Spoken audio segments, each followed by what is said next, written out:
I was halfway through welding the final latch on my newly built iron gate when I heard the unmistakable crunch of metal on concrete. I dropped the torch, yanked my goggles up, and ran around the corner of my driveway. There it was. My brand new gate, twisted and hanging off one hinge, courtesy of a backhoe parked like it had just finished the job and didn't care what it hit. The driver hopped out like he hadn't just destroyed a $1,000 project. "What the hell are you doing?" I yelled. The guy shrugged. "Just following orders, man. HOA said we could use this access to get to the drainage line." "HOA? What HOA?" I asked, trying to keep my voice steady. He pointed toward the next development over those cookie-cutter homes with pastel shutters and fake brick accents. "Heather Thimbleton. She's the HOA president, said the easement passed through this property."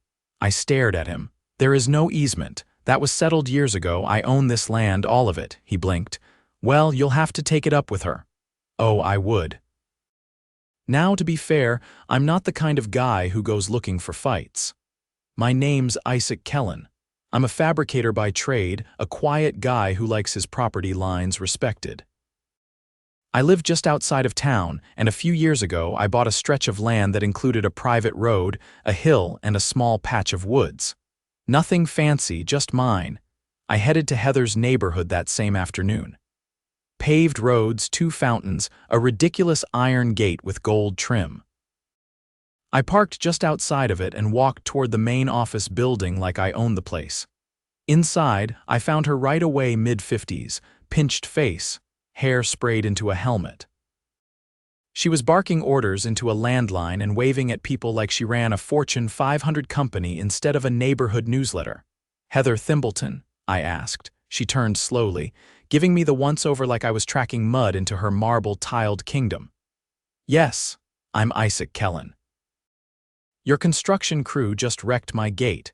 They said you authorized them to use my driveway as an access point." She raised an eyebrow.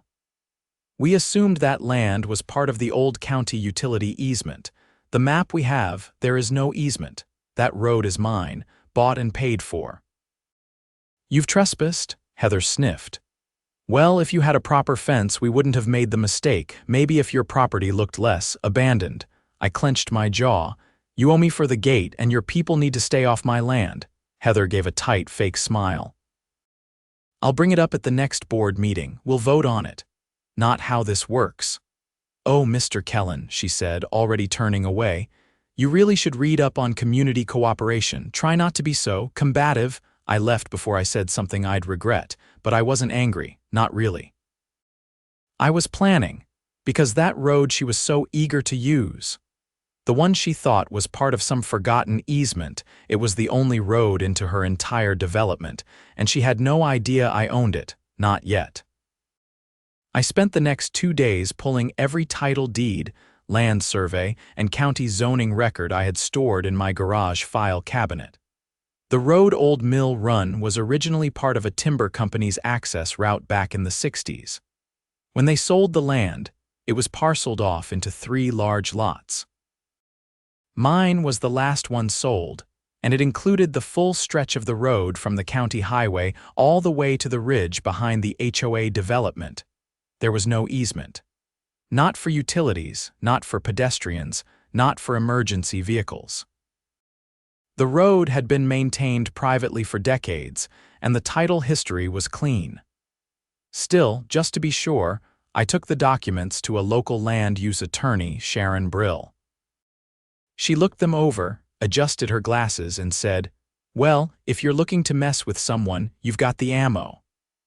I left her office with 3 notarized letters and a plan. The following morning, I hired a local fencing crew to meet me at the entrance of Old Mill Run.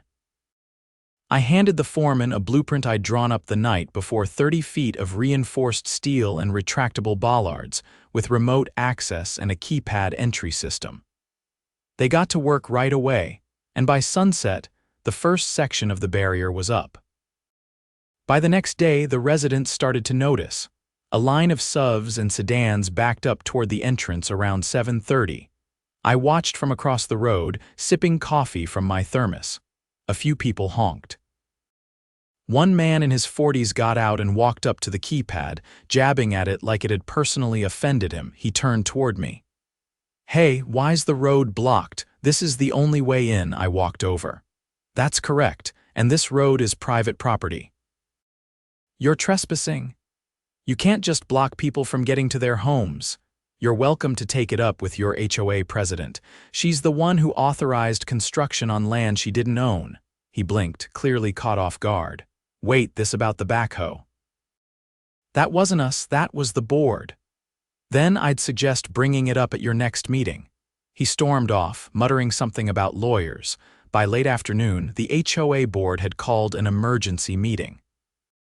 I wasn't invited, of course, but I parked close enough to see the parade of Range Rovers roll in.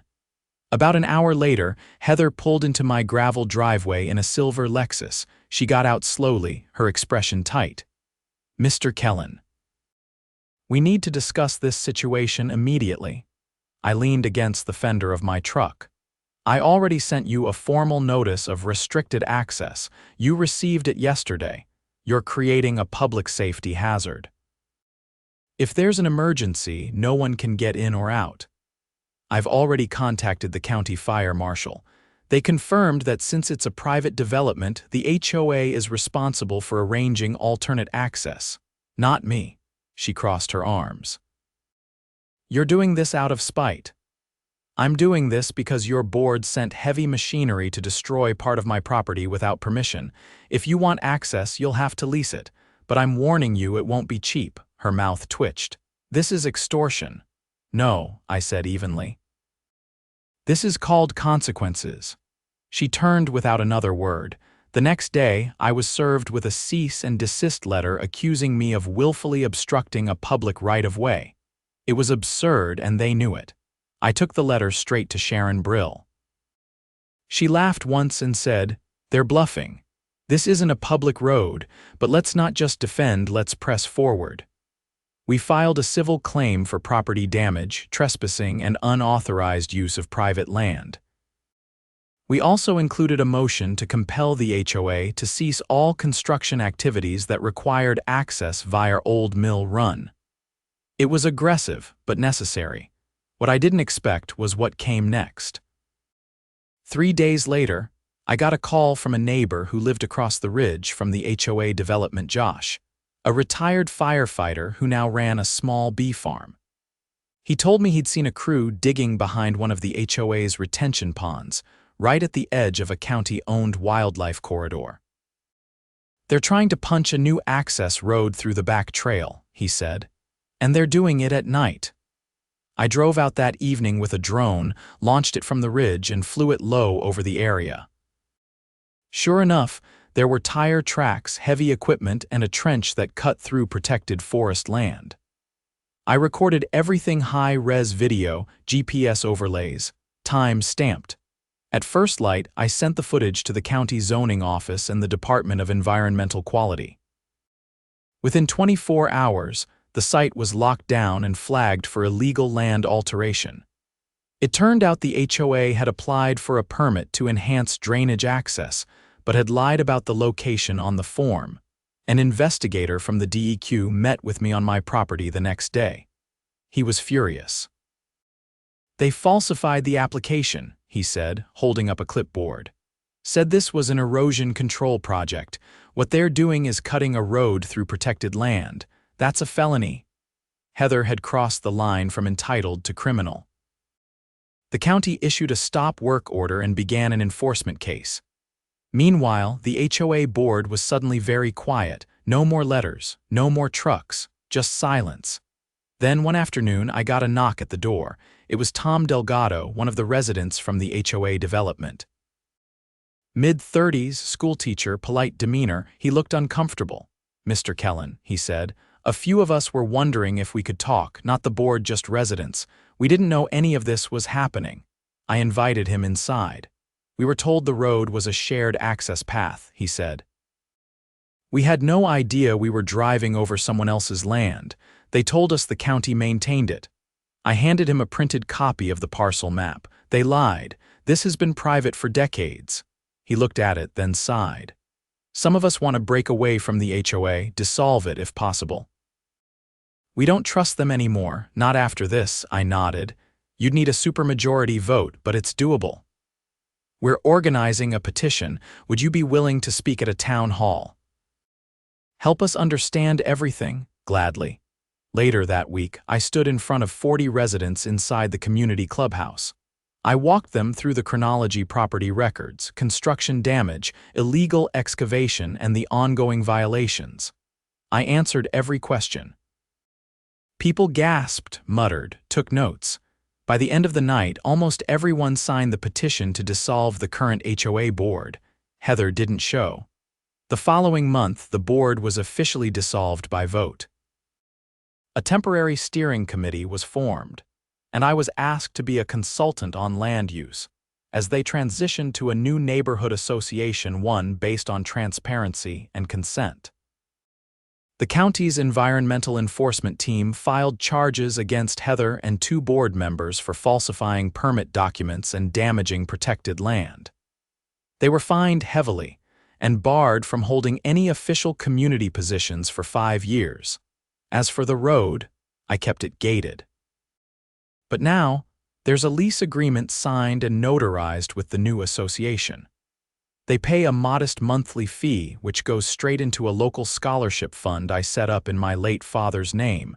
The bollards still rise every night at 9, just because I like the sound they make, and that gate.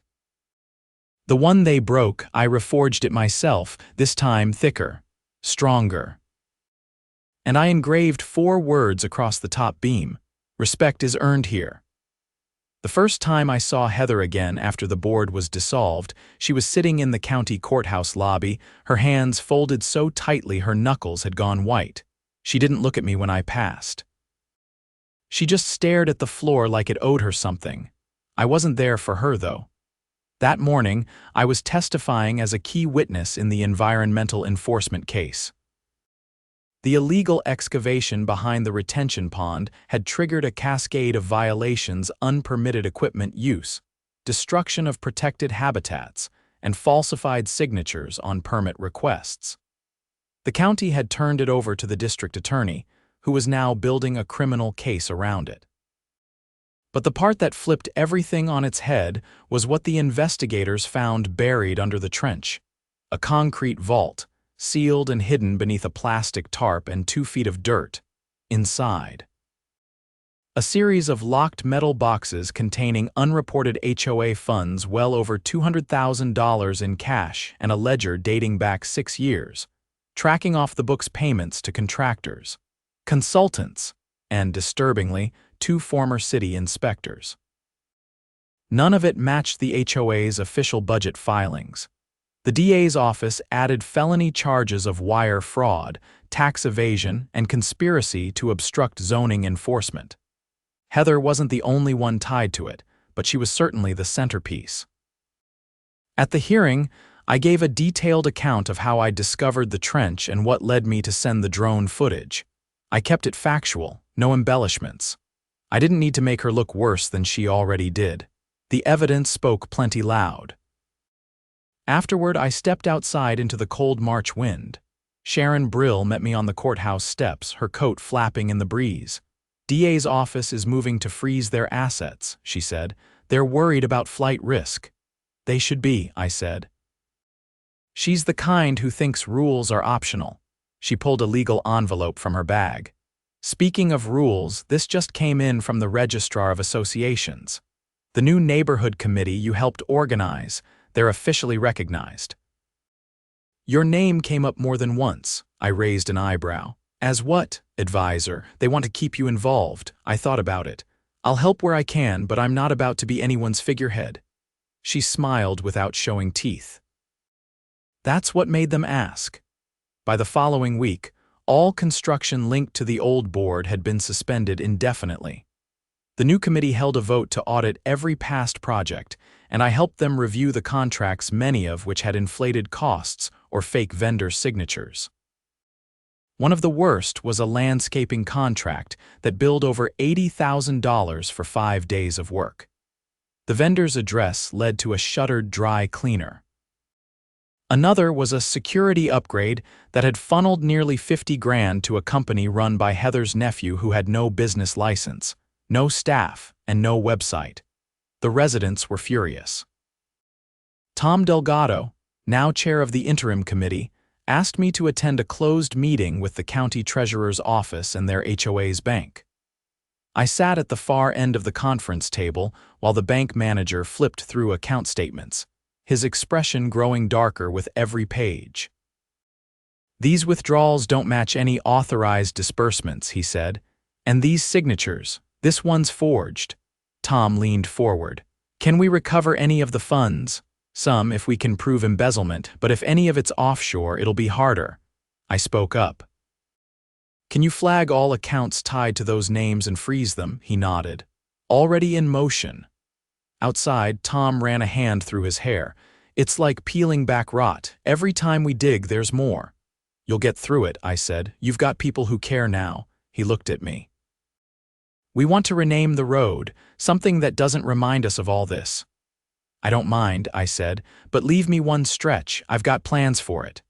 The next few months were a blur of cleanup, audits, court appearances, and committee meetings. I kept my distance when I could, but every so often, someone would stop by my place with a pie or a thank you note. One guy even brought his kids over to see the forge and asked if I'd teach a workshop. In early summer, I got a call from the DA's office. Heather had taken a plea deal, 5 years probation, restitution payments, and a full confession to the misappropriation of funds. She avoided jail, but the public record was permanent. The other 2 board members weren't as lucky. One got 18 months, the other 3 years. The best part. The court ordered the seized cash from the trench vault to be returned to the residents as a special rebate on their dues. For most households, it meant 2 years without payments. At the next community gathering, they asked me to say something. I kept it short. "You've all been through hell," I said. "You deserve a neighborhood that answers to you, not the other way around." The crowd clapped, not loudly, but with a kind of steady, grateful rhythm. Afterward, Tom pulled me aside. "You know, something funny happened last week," he said. We found another old access point at the edge of the woods. It was marked on a map from 30 years ago. Completely overgrown. Turns out the original developers had a plan for a second road, but it was never finished. I raised an eyebrow. "You thinking of clearing it?" He nodded. "Not to replace the one we lease from you, just as a backup. We don't want to rely on a single access point again." "Smart," he hesitated. "You okay with that?" "It's your land now," I said. "Long as you keep it legal." We shook hands. That night, I walked the length of Old Mill Run, all the way to the ridge where the woods began. The metal bollards stood silent, the keypad blinking softly in the dark. I leaned against the gatepost and looked out over the lights of the neighborhood. It was quiet, peaceful. I'd started this whole mess welding a gate I never thought I'd need. Now, the road behind it had changed everything. Not because of what it blocked, but because of what it forced into the open: secrets, lies, power plays, and in the end, truth had outlived them all. I turned back toward home, the gravel crunching under my boots. Behind me, the gate clicked shut. The first inkling that something deeper was still buried in Heather's regime didn't come from a lawyer, an official, or even a committee member. It came from a teenager. I was fixing a section of my back fence where deer liked to squeeze through during early spring when a boy about 17 rode up the gravel path on a mountain bike. He had a camera strapped to his chest and wore a hoodie with the logo of the local high school robotics club. He stopped a few feet away and kicked the stand down. "You Isaac Kellan?" I set the post driver down and nodded. "Yeah, I'm Owen. I'm doing a project on land rights for school. My mom said I should talk to you about what happened with the HOA." I eyed the camera. "Is that thing rolling?" He quickly pulled the harness off and shut it off. "Sorry, habit." I motioned for him to sit on the nearby log. "All right, Owen, what's this really about?" He hesitated, then dug into his backpack and pulled out a crumpled folder. I found something weird. I was researching property lines and came across a set of archived plats from the county's digital library. One of the files had a different developer name listed for the HOA neighborhood, Not the one everyone knows about. I opened the folder. The papers were printed from the county database, timestamps and all. The developer listed on one of the earliest blueprints wasn't the company Heather always cited in meeting minutes. It was a defunct LLC registered under a man named Everett Langley. Never heard of him, I said. He died 5 years ago, but here's the thing: his name is on a series of land transfers to shell corporations. All of them lead to the same P.O. box in Atlanta. I frowned. You trace it any further? He shook his head. I tried. There's a law firm shielding the final entity. But here's what's strange: every one of those corporations received payments from the HOA over the last 6 years. My mom was the treasurer before she resigned. She said Heather insisted those were for land maintenance consulting, but she never saw any reports. I leaned back. You kept the originals, copied everything. I've got backups too. I looked at the kid, scrawny, sharp-eyed, nervous but determined. You realize what you just walked into, don't you? He nodded slowly. Yeah, that's why I came here. I called Sharon the moment he left. Within 24 hours, she had her firm's forensic accounting team digging through every transaction linked to the HOA's accounts. What they found was worse than we imagined. Over $160,000 had been siphoned into dummy LLCs across 3 states, all under the guise of property consulting. The payments were structured to avoid federal reporting thresholds just under $10,000 per transaction. Classic layering. Worse still, some of the funds had been funneled into a PAC linked to a former zoning commissioner who retired the same year Heather's crew pushed through their illegal construction permits. Sharon made the call to the state attorney general's office. 2 days later, a joint task force from the Financial Crimes Unit and the local sheriff's department conducted a quiet raid on the HOA's former office. Files were boxed, hard drives bagged, and a safe was removed entirely. Heather was arrested the following week. This time, there was no plea deal. The charges included money laundering, wire fraud, conspiracy to commit racketeering, and obstruction of a government investigation. The state leveled a full RICO case against her and 2 former board members. I wasn't called to testify this time. The evidence spoke for itself, but Owen was. His testimony, backed by the document trail and his careful data preservation, became the linchpin in the prosecution's timeline. The judge made a point of commending his courage in open court. The jury took less than 2 hours to convict. Heather was sentenced to 9 years in state prison, with no chance of parole for at least 6. The others got 7 and 5, respectively. After the verdict, I found Owen waiting outside the courthouse steps, pacing in his blazer like he didn't know what to do with his hands. "You all right?" I asked. He shrugged. "Yeah, just didn't think it'd actually go this far." "You did good," I said. "Not everyone your age would have had the guts to follow this through." He looked up. "The thing is, I don't think she was the only one. I think this goes further." I nodded. "Maybe, but you got the worst of them. That's what counts." In the months that followed, the neighborhood shifted in small, steady ways. The new association dropped the HOA model entirely, replacing it with a voluntary stewardship council focused purely on maintenance and safety. No more fines. No more mandatory dues. Just people volunteering their time and pooling resources for what mattered: road upkeep, snow clearing, and shared landscaping. Tom stepped down from the council and returned to teaching full-time. He said he'd had enough of neighborhood politics to last a lifetime. A rotating group of residents took his place, with clear term limits and public meetings recorded and posted online. They even invited the county's ethics liaison to speak at their first community forum, explaining the warning signs of organizational abuse and how to prevent power from accumulating in the wrong hands. One afternoon, I got a call from the council's new chair, a woman named Kamala Green. She was an engineer who'd moved into the neighborhood 2 years earlier, right before all the drama started. "We're installing a community garden at the edge of the development," she said. "Where that hollow used to be, Would you mind if we ran a water line across your land? It'd save us a lot in piping, I thought about it. As long as it's above ground and doesn't mess with the trees, I'm fine with it. We can draw up a formal agreement. Just hand me the specs, I'll draft it myself, she paused. You sure? Yeah. I trust you. Trust, what a strange thing to feel again after everything. The road remained under my ownership, though the lease agreement was now fully transparent. They paid $1 a year, more symbolic than anything else. I declined any further payment despite their offers. The road had already given me more than enough.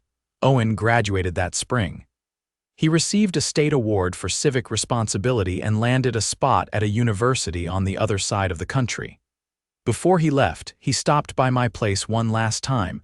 You still forging anything? He asked. I nodded toward the open garage. Working on something for the garden, decorative arches, figured I'd donate them, he grinned. You ever think about making a plaque, something for the road? I wiped my hands on a rag. I've thought about it. He pulled a folded paper from his jacket and handed it to me. It was a sketch. My gate, drawn in sharp detail with a new message across the top beam. Justice leaves tracks, I read aloud. He shrugged. Seemed fitting. I looked at the drawing, then at the kid who'd helped bring down a criminal enterprise with nothing but curiosity, a camera and a spine made of steel. I like it, I said. I'll make it happen. That summer, I welded the new plate into place. It sat just beneath the first one, a quiet reminder that sometimes the biggest victories don't come from shouting or lawsuits or even gates. Sometimes they come from paying attention, from asking the question no one else bothered to, and from never letting power go unchecked again. The gate still stands, the road is still mine, but the neighborhood, that belongs to the people now.